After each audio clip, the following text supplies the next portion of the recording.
Hi, Sean. Thank you so much for joining me in this podcast episode. Really appreciate it. How are you today? I'm doing good. How are you? Yeah, doing super excited to have a conversation with you and learn a few things about yourself as well. So, yeah, we have like topics in hand, which is we're gonna discuss more about how to align your personal goals to your business goals. So, before we get to the topic, I'd love to know more about yourself. Like, how did you end up being an entrepreneur? How did you get into like a business world? Yeah, so I moved to China when I was 22. And when I arrived, I had no concept of business or finance whatsoever, had no interest in it. And by living in China, I started to kind of do what a lot of expats do in their beginning period in the new country. And it's kind of like compare back to what your experience has been Hmm. with what you're experiencing there.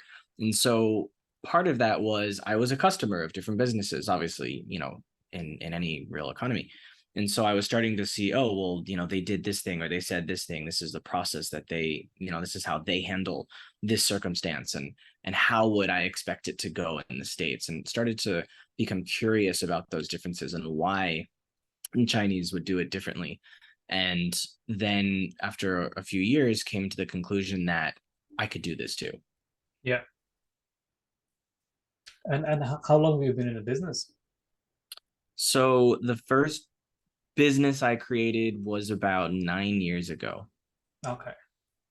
Yeah. And And what, it was what in type of China. business was in China, right? Yeah, so I was in China at the time, and it was an event management company. Hmm. But we weren't managing other people's events. We were creating, organizing, and managing our own event. We had a single event, and we would do it once a month. And it was a speech event in English, which was very unique for China. And within the first month, we had 100 people attend, and then 250, and then 400, and then 600, and then 700 after that. So this was an offline event Right. in a single venue over the course of like a 4 or 5 hour period in a day. Yeah. And the Chinese government saw what we were doing and they loved it, and they reached out and wanted to support us, and they gave us the big venue and media coverage and a monthly stipend, and gave me opportunities to speak privately in Mandarin to the government. Like I would give paid speeches to the government, Hmm. and paid trainings in English to the government about cross-cultural communications, and um, arranged private events with the government to meet other expats to learn from them about their experiences and how they could make their life in China better, and just all sorts of really cool things, including as well TV shows and radio shows as a guest. Um, all of that in Mandarin as well. That was really, really cool. Yeah. And you still in China or you moved back? So I left China in 2017 because of Xi Jinping. There were things that he was saying and doing that I didn't quite like, and I started to see that my life in China was not going to continue to get better, but rather kind of Mm. slip backwards. And I decided the best thing I could do was leave. Yeah. And what did you do after like moving back? Like you started a new business? So I had already started what was my third business, because I ended up stopping the event company, Right. started another company or two, and they didn't work out. I started another company that was a blockchain agency Hmm. in 2016, and I was doing that. I started in China the first year I was in China, and then I left China, and I continued to do it for another year while I was out of China. So I did it for about 2 years straight. Right. And the second year, so when I was outside of China, I had moved to Vietnam, and so I was living in Vietnam at the time, Okay. and traveling around the world when I wasn't in Vietnam.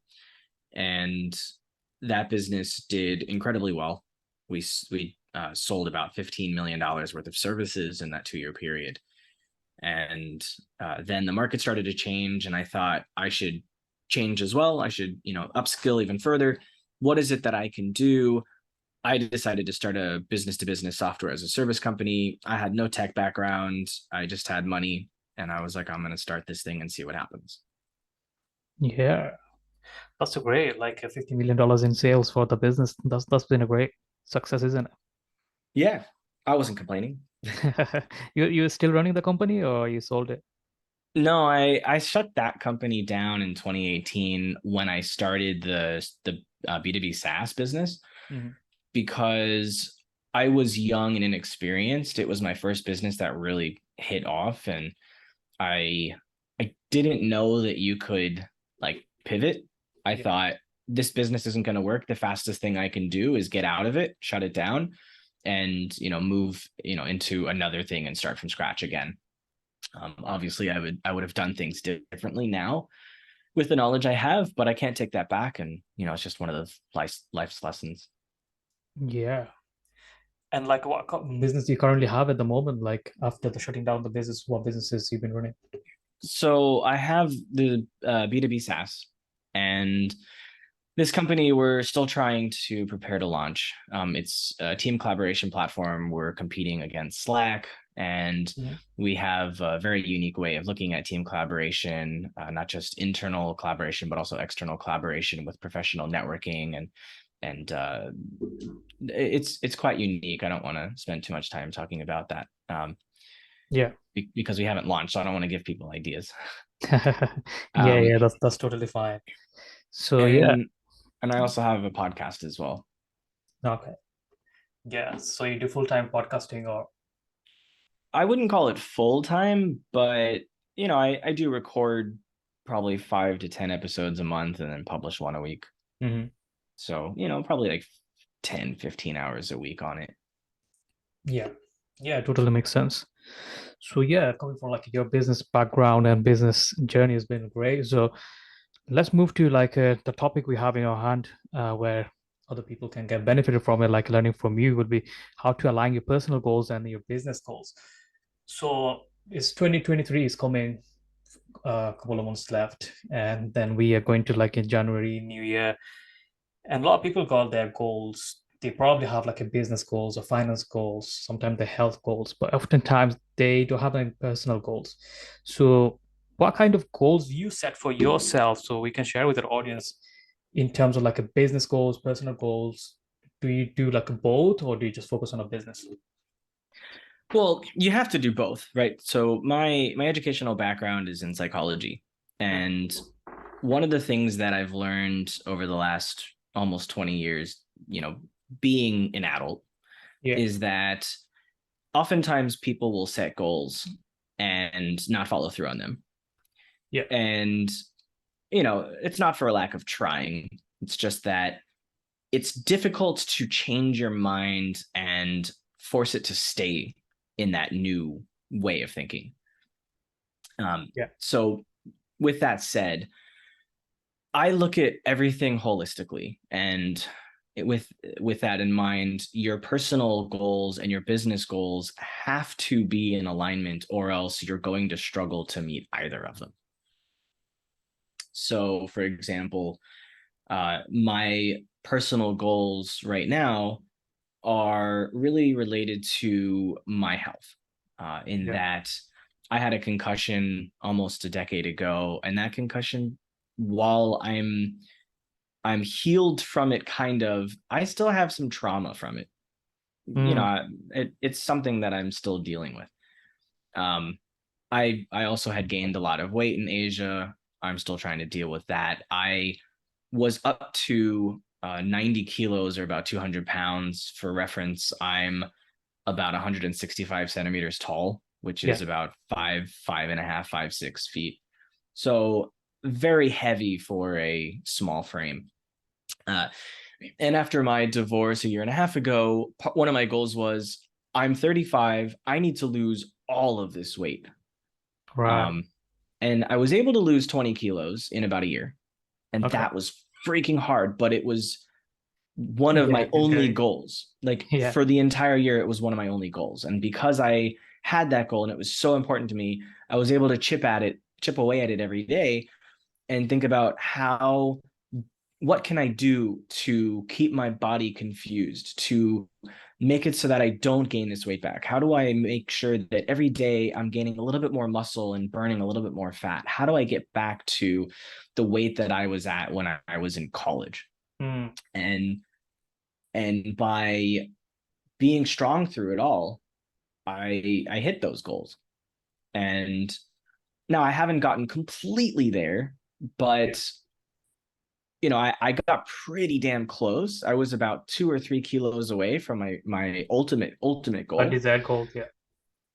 And then living in Europe, the last 6 months with coffee and pastries everywhere, I kind of gained like 5 kilos back, but it's okay because I'm working on it again. Hmm. And that's what matters. So Yeah. I think the way that I look at it is if you don't have personal goals, your business goals mean nothing. Because if you don't have personal health and time and energy to focus on those things, your business won't have the energy from you that it needs to grow and serve those personal goals. And so the personal and professional goals are completely intertwined, and I don't care what anyone else says. That's the reality. Yeah, I totally agree with you. Because right now, like I'm struggling with my health, and yeah, that didn't brought by me because I did never smoke, I never drink alcohol, nothing like that.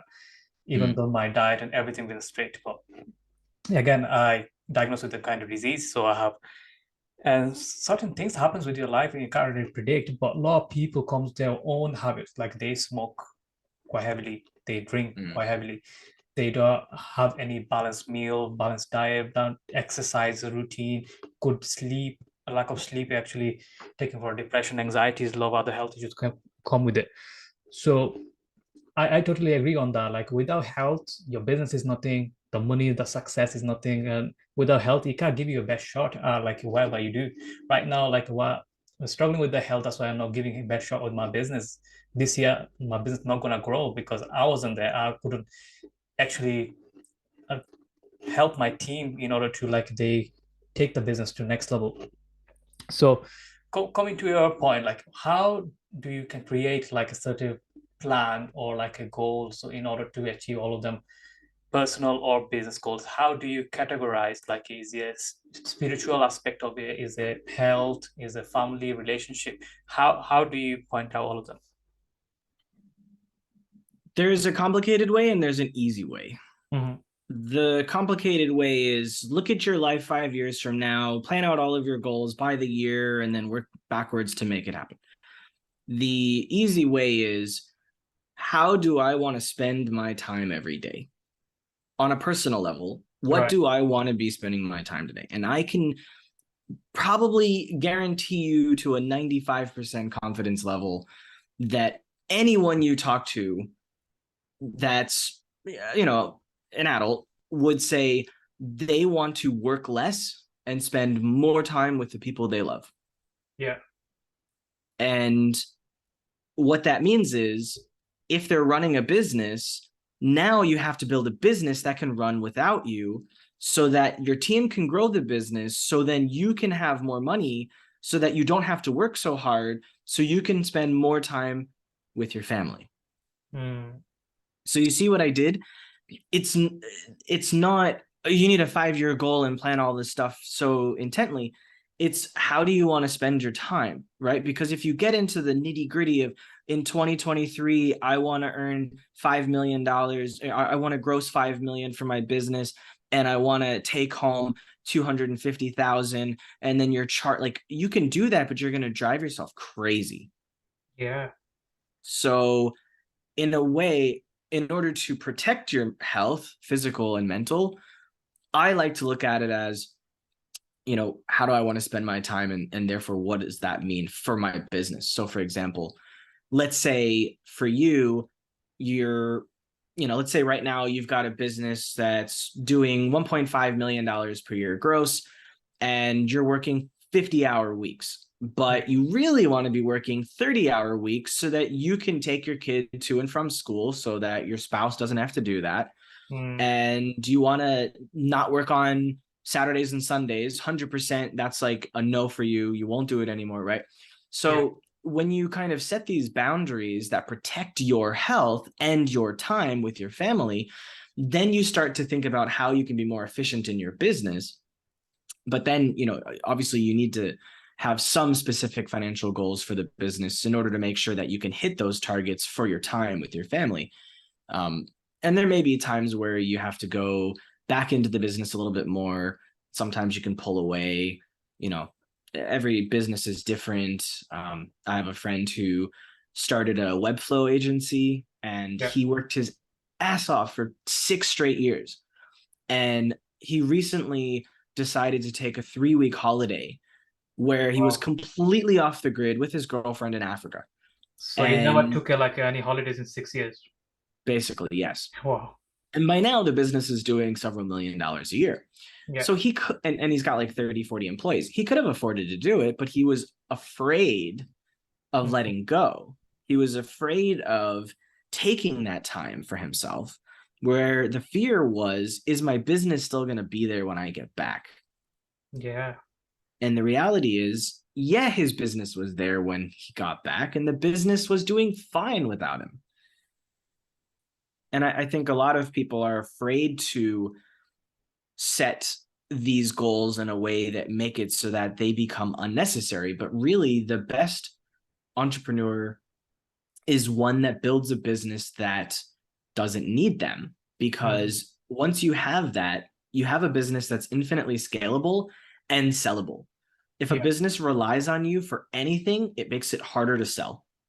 And some people want to build a business that they can sell. Some people want to build a business that they can run for 40 years. Everyone's different. Everyone's personal goals are different. Everyone's professional goals are different. How they look at those goals, how they handle those goals, how they execute upon reaching those goals. But at the end of the day, we're all pretty simple. We want to work less, we want to earn more, and we want something that doesn't need us. Yeah. And even though you don't sell it or like do whatever you need to do with it, but sellable business is actually give you peace of mind. Because right now, like I experienced this year, like with having a team, like we can take over my business, gives so peace of mind because I don't have to worry about financial aspect of it because my business is being taken care of. My income is coming, but it's not scaling, it's not growing because I'm the main CEO and obviously that need to be taken care of by myself. But business is running smoothly. We've got operation manager and everything in place. So even though I want to sell it, even though something happens to me, I die or something happens totally unable to do my business, I can pass it over to my family. My wife can take over or she can sell it. So that gives you like a peace of mind because you're creating some kind of asset and that gives you flexibility to do whatever you can do in future because life is not guaranteed like you're going to live 40 years, you're going to live 100 years, and whatever the case is, like it's a business going to be there and you're going to be working forever. Having that kind of like a peace of mind gives you on like a peace of mind all the time, like Exactly. yeah. And the smartest entrepreneurs that I've spoken to don't have one business, they have multiple businesses. And it Mm, started with one. They figured out how to make it not need them. And they took profit to fund another one and another and another. And they just keep building. I know one guy, he has 6 businesses that is running concurrently. yeah. And every single one of them has been bootstrapped to profit and using profit from one to build the next. And they each do between $5 and $20 million a year. Yeah, that's great, isn't it? Yeah, I like that philosophy as well. Like I are running like 3 businesses at the moment, and I always like the fact like you don't know what industry is going to get affected by what is gonna come. Because a lot of people in the COVID time, a lot of businesses, a lot of industry didn't think like it's something like a COVID gonna come and they have to shut down like that for months, and a lot of businesses gone out of business because of that.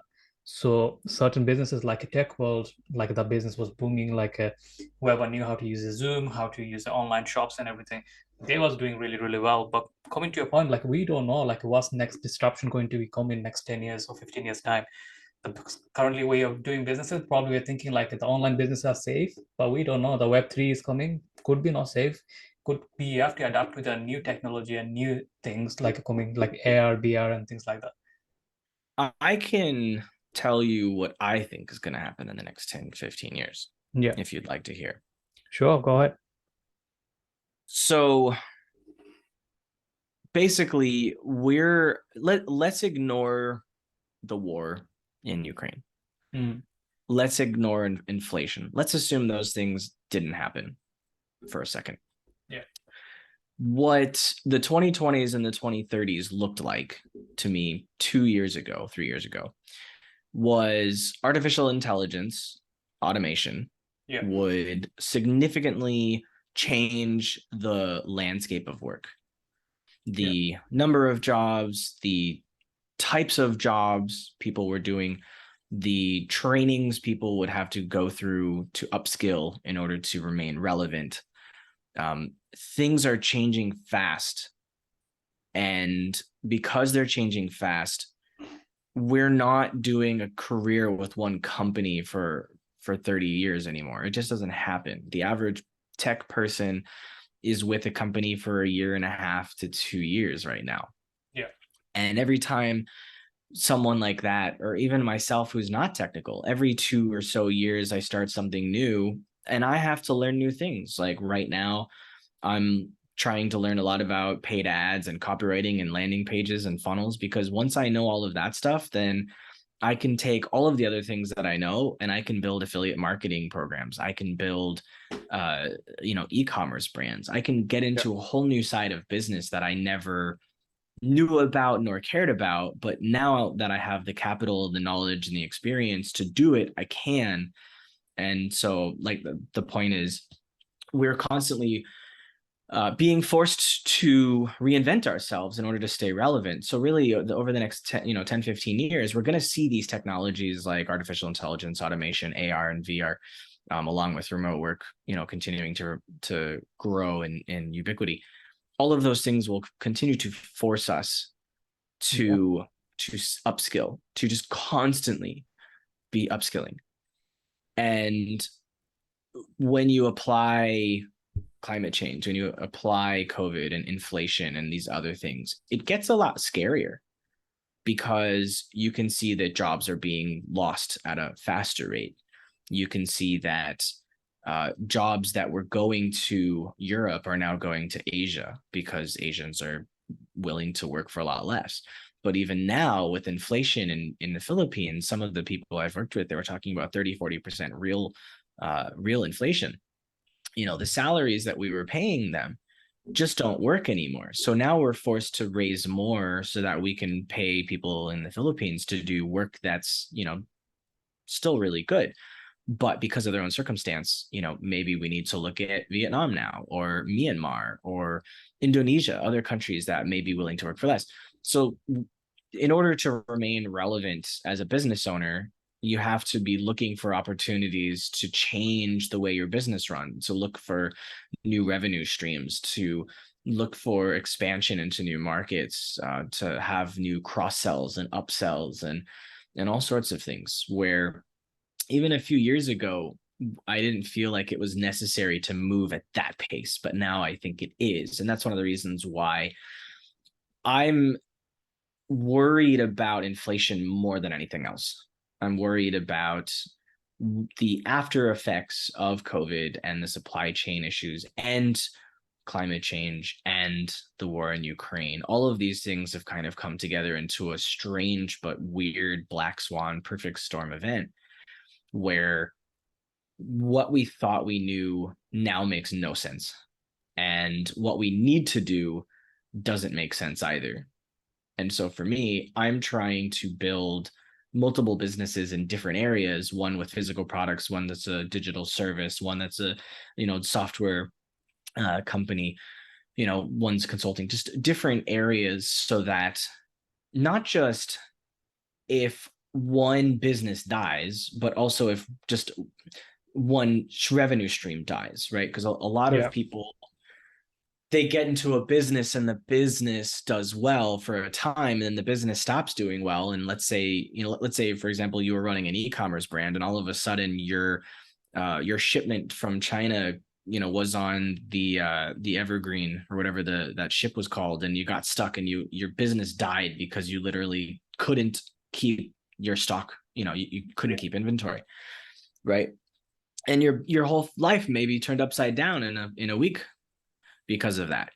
So if you have multiple businesses in multiple areas focusing on different industries with Mm. different teams built out, and they're completely separate from each other, and no business is relying on another business, then if one industry dies, or one business model or one revenue stream dies, you're still okay because you still have other revenue streams. And that's really my focus now. Is a lot of people talk about passive income, and of course passive income is the dream, but you need to build multiple active streams so that you then have the cash flow to invest in passive income. Maybe I sound like I'm all over the place, but what's going on in the world is quite frankly very scary. And Oh, you're right. You're totally right on that. Like you can't predict like what's going to happen.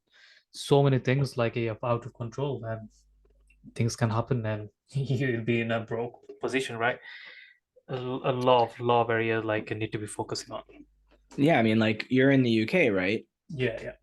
Well, a month or so ago, before Truss became prime minister, you had a very strong, pound. Yeah. Now it's And gone now down. you don't. I mean, I have a good friend in the UK, and she's been just saving furiously for years, and the value of her money dropped like 20% in a week. Yeah, yeah, yes. That's what I So said. Like we don't know. Like so many things out of control. Not only like industry wise. You talked about AI. Everything is like gonna take like how job market is going, but political world side as well. Like we don't know what's going on. So many things which we don't control. Like who's gonna be next president, next prime minister, and when they come, what rules they gonna put on. Like in the UK, like doing a business in EU has changed. So if you're yep. selling like a physical product, and you have to be like a different kind of tax, you have to follow tax rules, and also how shipping and everything affects compared to how it used to be. So yeah, things like we don't know like what next virus gonna come or next prime minister what they gonna do. Like that's totally out of control. So yeah, Sean, we are coming to the end of this podcast. It's been a great pleasure having you on the show, and it's been a great conversation. So those are listening, if anyone wants to reach out to you, where's the best place to find you or learn more about your podcast? I've got a Twitter, just Sean underscore Weisbrot. Fairly simple. Yeah, that's great. So on Twitter, they can find you by podcast. Yeah. Yeah, I post clips and episodes there, as well as other things, some personal musings about psychology and business, and I also share quotes from the episodes that are Mhm. meaningful from the guest that I think the audience would like as well. Yeah, that's great. Yeah, thank you so much for coming to the show. It's been a great having conversation with you. I wish you best of luck with your businesses and your personal life, and you have a wonderful day ahead. Thanks for coming. Cheers. Right, that's a wrap, guys. Thank you so much for listening to this podcast episode. I hope you enjoyed and you got some value from it. So until then, I'm going to take you to the next episode. Take care.